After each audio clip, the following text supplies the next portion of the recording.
কোরআনুল কারীমের প্রথম পারা দ্বিতীয় সূরা। সূরাটির নাম সূরায়ে বাকারা।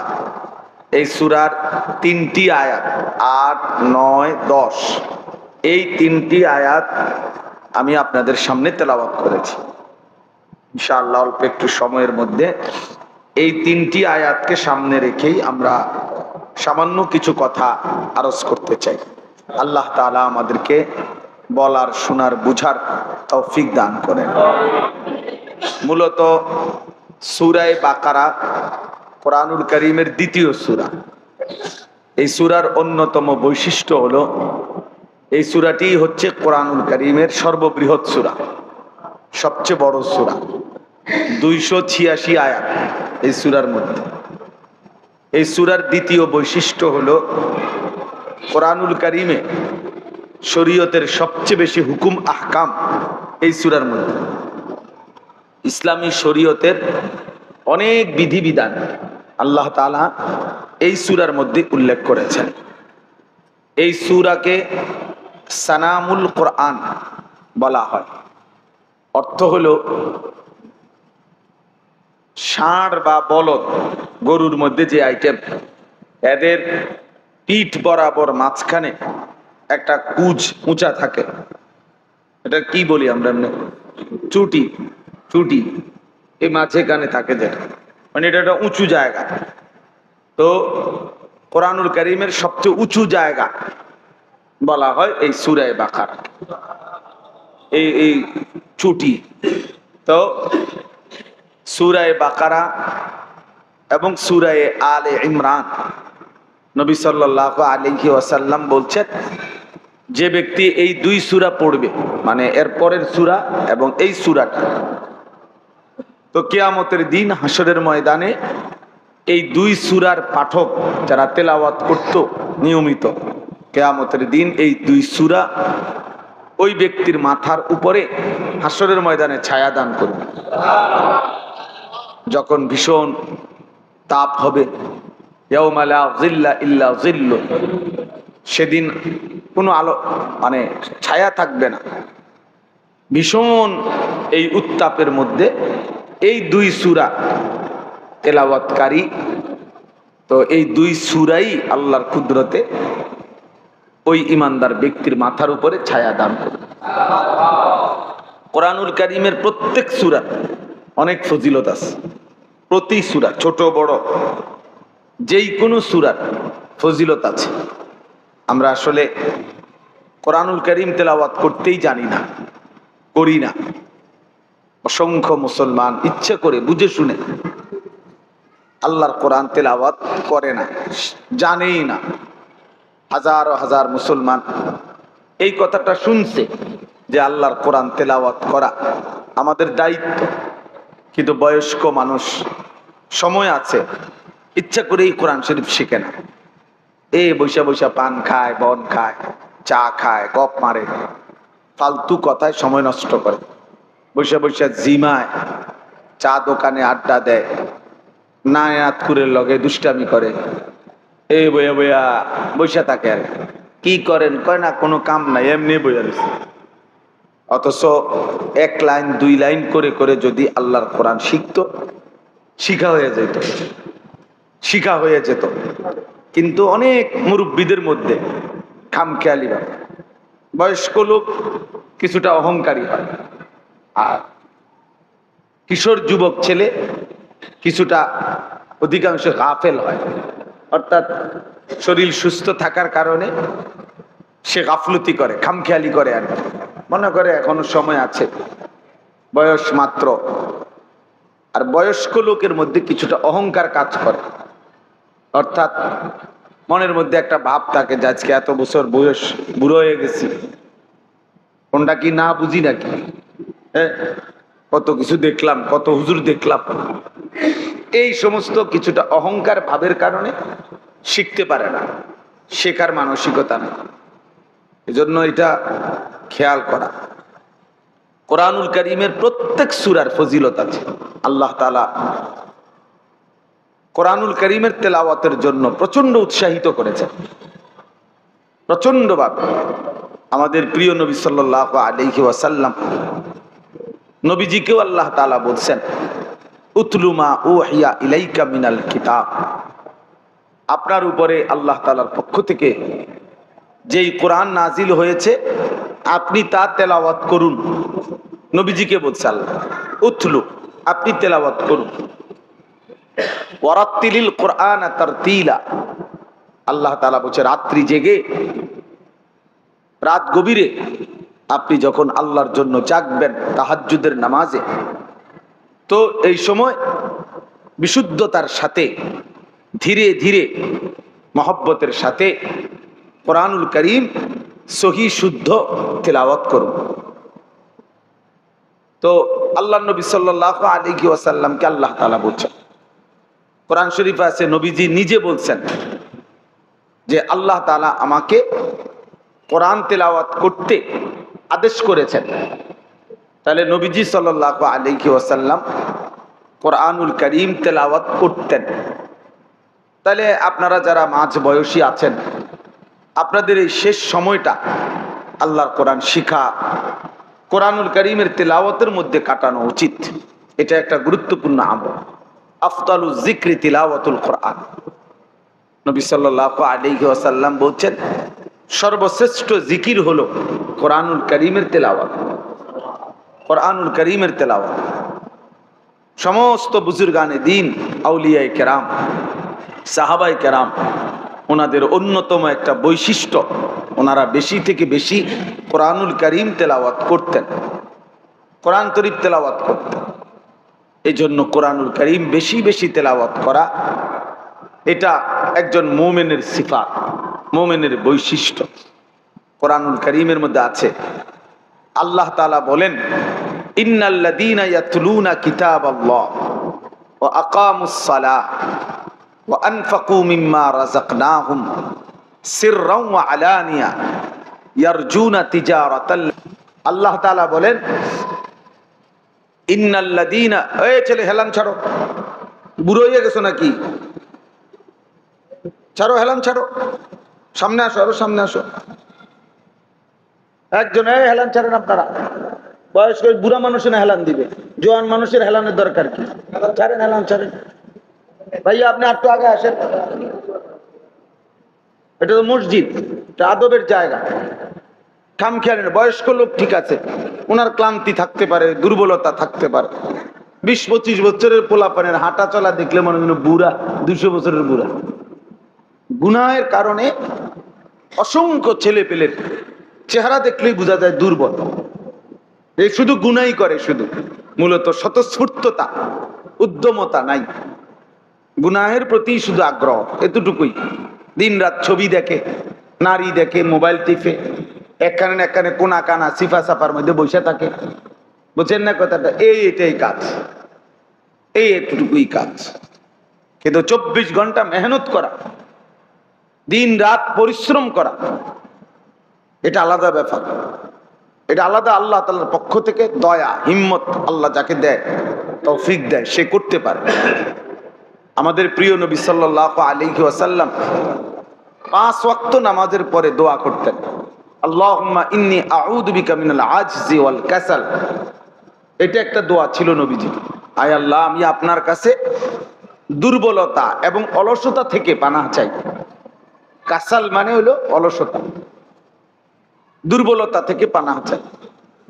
এমনি শরীর চলে না, কি ভাল লাগে না, কি লেগে ভাল লাগে, এমনি ভাল লাগে না, এমনি ভাল লাগে না, কিতা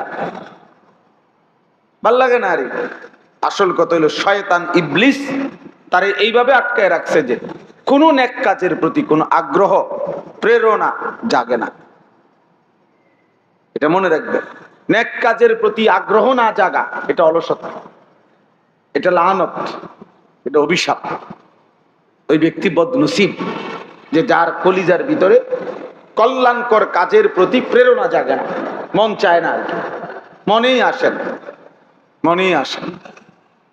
ওই জিন্দিগি অভিশপ্ত জিন্দিগি, অভিশাপ ওই জীবনের উপরে।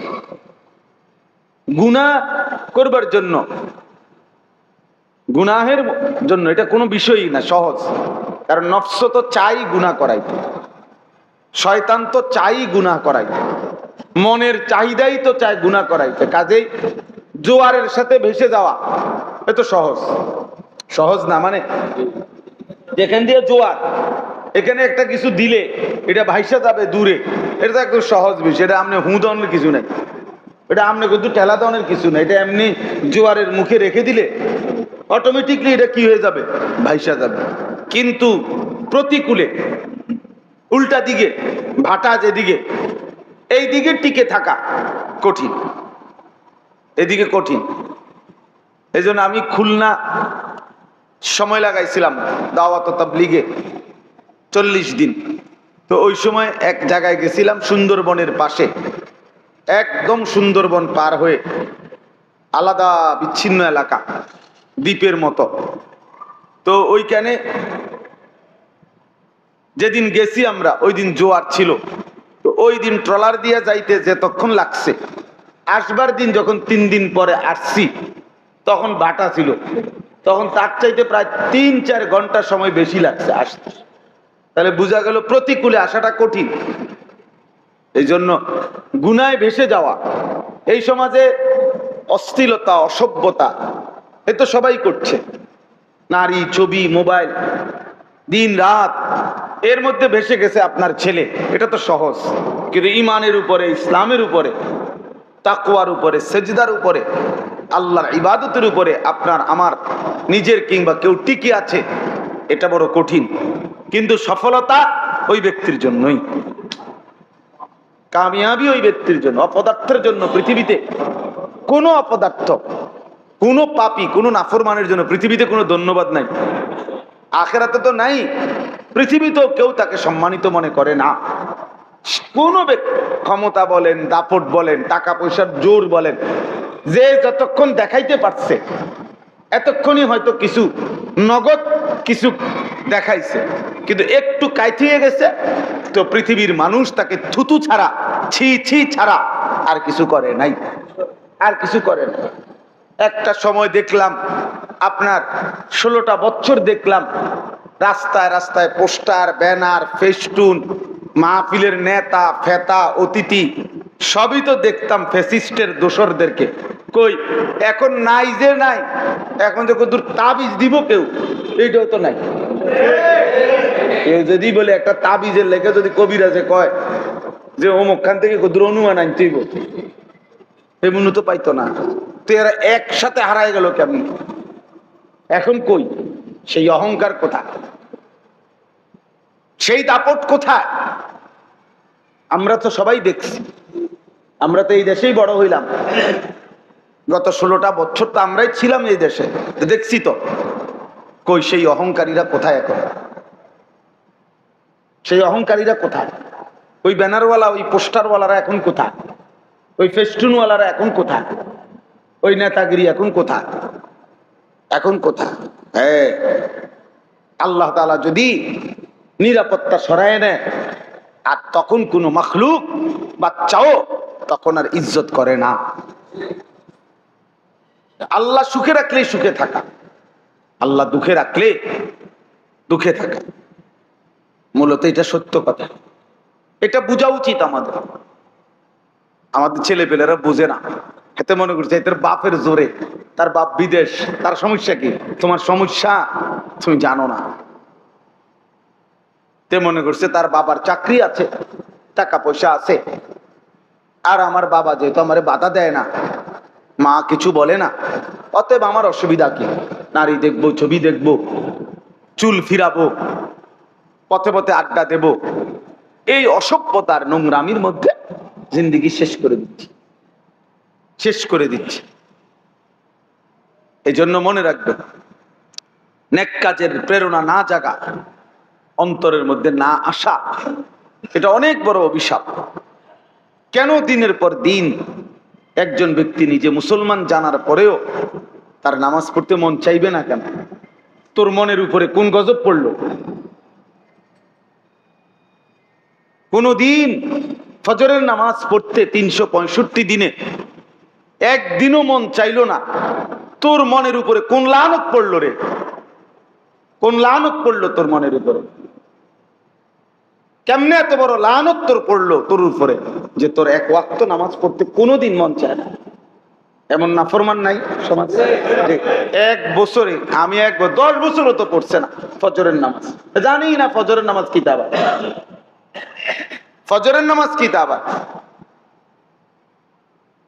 তাহলে কি পরিমাণ অভিশাপ তার কলজাটার মধ্যে, আল্লাহর লানত তার উপরে, নাই তো কি?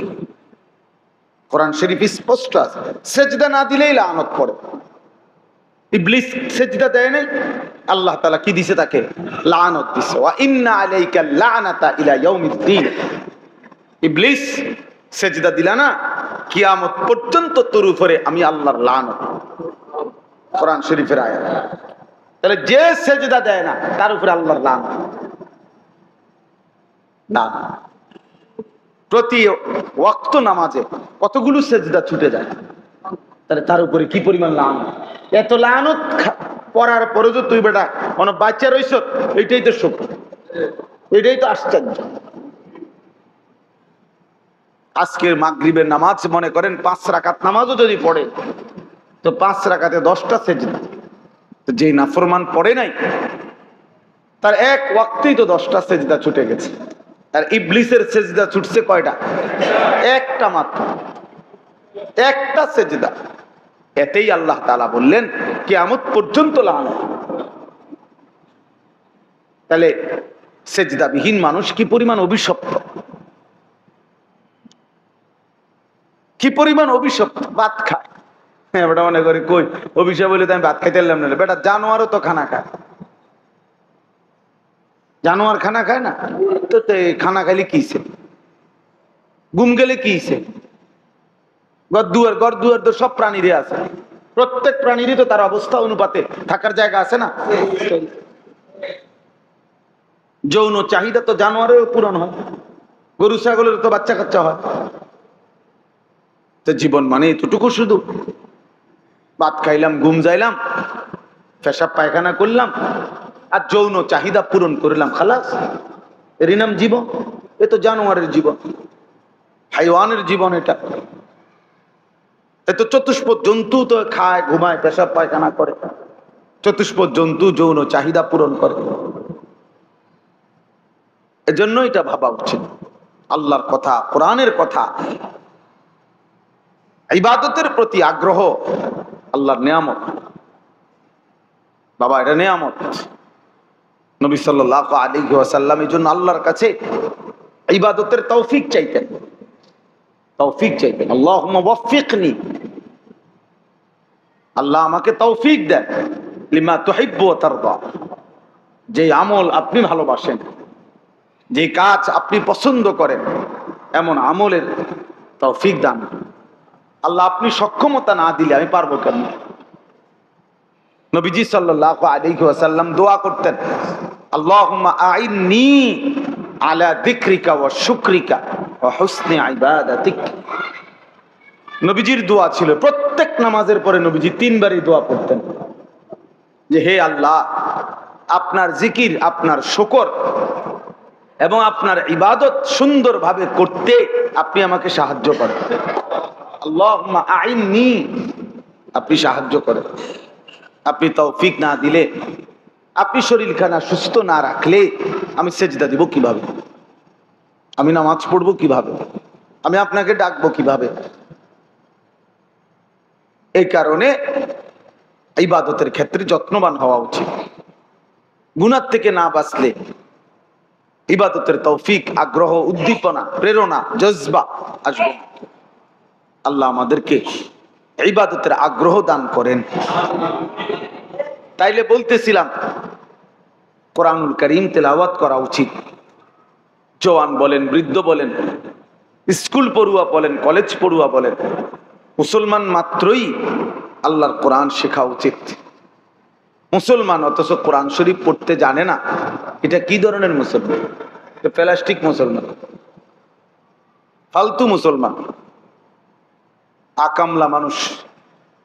মুসলিম পরিচয় দিয়ে আল্লাহর কোরআন পড়তে পারে না, এর চাইতে বড় দুর্ভাগা, বদনসিব আর কি হইতে পারে? যে মালিক আমাকে সৃষ্টি করেছেন, যিনি আমাকে চোখ দিয়েছেন, যিনি আমাকে জিহ্বা দিয়েছেন, যার ইচ্ছায় আমি কথা বলি, যার ইচ্ছায় আমি দেখি, সেই আল্লাহ তাআলার কালাম তার দেওয়া চোখে আমি দেখে দেখেও পড়তে পারি না, জবান দিয়ে পড়তে পারি না। তাহলে এই জিহ্বার অর্থ কি? এই চোখের লাভ কি, সার্থকতা কি? আপনারা আশ্চর্য হবেন, আরবরা যারা আরবি ভাষী যুগ যুগ ধরে পূর্বে জামানাতে, তারা আরবি ভাষায় যে কথা বলতে পারে না, অন্য ভাষায় কথা বলে, হেরা ওদেরকে বোবা বলে। আরবরা, বুঝেন নাই? এরা বলে যে ওরা কথাই জানে না, এই জন্য আজমি বলে। আজম শব্দের অর্থ কি? বোবা। জানেন, আরবি আজমি কয় না, আমগরে আজমি কয়। আর মানে অনারব, যারা আরবি ভাষা না যাদের জবান, বলে আজমি। আজম মানে বোবা, অর্থাৎ তারা আমগো বা অন্য ভাষাটাকে ভাষাই মনে করে। তাহলে যেখানে আরবি বলতে পারে না বলে এরা বলে বোবা, তো সেখানে যে ব্যক্তি কোরআন শরীফই পড়তে পারে না, সে কিসের মুসলমান? এ তো বোবা মুসলমান, এ তো মূলত বোবাই। মূলত আসলেই বোবা।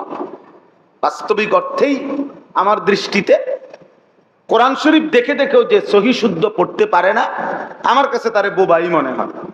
কারণ দুনিয়া উপার্জন কথা না বলতে পারলেও সম্ভব ছিল, দুনিয়া ভোগ করতে পারত। কারণ এটার প্রমাণ কি? ওই প্রমাণ হইলো বাস্তবিক অর্থেই যারা বোবা তারা তো দুনিয়া ভোগ করে। বুঝেন নাই? মানে বাস্তবিকে কিছু বোবা মানুষ আছে না, যারা আসলেই কথা কইতে জানে না। তো হে কি ভাত খায় না, হে ঘুম যায় না, হে পেশাব পায়খানা করে না, হের যৌন চাহিদা পূরণ হয় না, তো বোবা মানুষও তো বিয়া করে, বোবা মানুষেরও তো বাচ্চা কাচ্চা হয়, বোবা মানুষেরও তো বিল্ডিং হয়, তো বোবা মানুষও তো আয় রোজগার করে। তো তাহলে কি সমস্যা হয়েছে? দুনিয়া ইনকাম করতে, দুনিয়া ভোগ করতে তার অসুবিধা কি হয়েছে? বলেন না কেন? তার সমস্যা কি হয়েছে বলেন তো? সে তো দুনিয়া ভোগ করছে, তাহলে তো বোঝা গেল কথা না বলেও কি বলা যাইতো, দুনিয়া ভোগ করা যেত। তাহলে কথা বলার সার্থকতাই তো কি? আল্লাহ তাআলা জবানে কথা বলার যোগ্যতাই দিয়েছেন এক নম্বরে আল্লাহর কালাম পড়ার জন্য। এই যে এটার প্রমাণ কি? প্রমাণ সূরা আর রহমান। সূরা আর রহমানের মধ্যে আল্লাহ বলছে, আর রহমান আল্লামাল কোরআন। রহমান মানে আল্লাহ, রহমান তো আল্লাহর নাম না। আল্লামাল কোরআন, যিনি কোরআন শিখিয়েছেন। এরপরে আল্লাহ বলে খালাকাল ইনসান, যিনি মানুষকে সৃষ্টি করেছেন। আল্লামাহুল বায়ান, এবং সেই মানুষকে কথা বলার যোগ্যতা দিয়েছেন। যিনি মানুষকে সৃষ্টি করেছেন, কথা বলার যোগ্যতা দিয়েছেন, এর আগে বলছে যিনি কোরআন শিখিয়েছেন। তাহলে অর্থ হলো, তাফসীরের মধ্যে লিখছে, আরবি ভাষার একটা নিয়ম, এটা বাংলা ভাষাতেও আছে। অর্থাৎ মানুষ যে কথায় গুরুত্ব দিতে চায় সে কথা প্রথম বলে। তো আল্লাহ তাআলা কোরআনের তালিম, এটার গুরুত্ব বুঝাবার জন্য মানুষ সৃষ্টি করেছেন, এই কথা পরে কইছেন, আগে বলছেন কোরআন শিখাইছেন। অথচ স্বাভাবিক চিন্তা করলে আপনিও বুঝবেন, কথার সিরিয়াল হবে আগে মানুষকে সৃষ্টি করেছেন, কথা বলার যোগ্যতা দিয়েছেন, এরপরে না কোরআন শিখাইবেন। মানুষ না বানাইয়া কোরআন পড়াবো কারে? বুঝেন না কথা? তো অথচ আল্লাহ বললেন কি? আর রহমান আল্লামাল কোরআন। আল্লাহ যিনি কোরআন শিখিয়েছেন, খালাকাল ইনসান, যিনি মানুষ সৃষ্টি করেছেন। তো আগে কোরআন শরীফ শিখাইয়া এরপরই মানুষরে বানাইছে। বুঝেন নাই কথা? এরপরই মানুষরে বানাইছে। মানুষের সৃষ্টি যদি না হয় তো কোরআন শিখাইবো কেমন? এবারে মানুষ তো হইতেইব আগে। তাহলে হিসাবে তো দরকার ছিল আগে কথা বলা যে আর রহমান খালাকাল ইনসান আল্লামাল কোরআন। আল্লাহ রহমান, যিনি মানুষকে সৃষ্টি করেছেন এবং যিনি কোরআন শিখিয়েছেন। তাহলে এটা পরে বলা দরকার ছিল না, কিন্তু আল্লাহ এটা আগে বলছেন। অর্থ হইল আল্লাহ তাআলা এটাকে হসর বলে, অর্থাৎ গুরুত্বের জন্য, তাকিদের জন্য আল্লাহ বুঝাইতে চাইছেন যেন যে শোনো, মানুষকে আমি সৃষ্টি করেছি কোরআনুল কারীমের শিখার জন্য। তাহলে এই জবানের উদ্দেশ্যই কোরআন পড়া। এই চোখের উদ্দেশ্যই আল্লাহর কালাম দেখা, সেটাই দেখলেন না। মুসলমান হয়ে দুর্ভাগ্য, বদনসিব, বদ্ধ কপাল। দুনিয়া এমনিই অর্জন হইতো। আল্লাহ আমাদেরকে বুঝার তৌফিক দান করেন।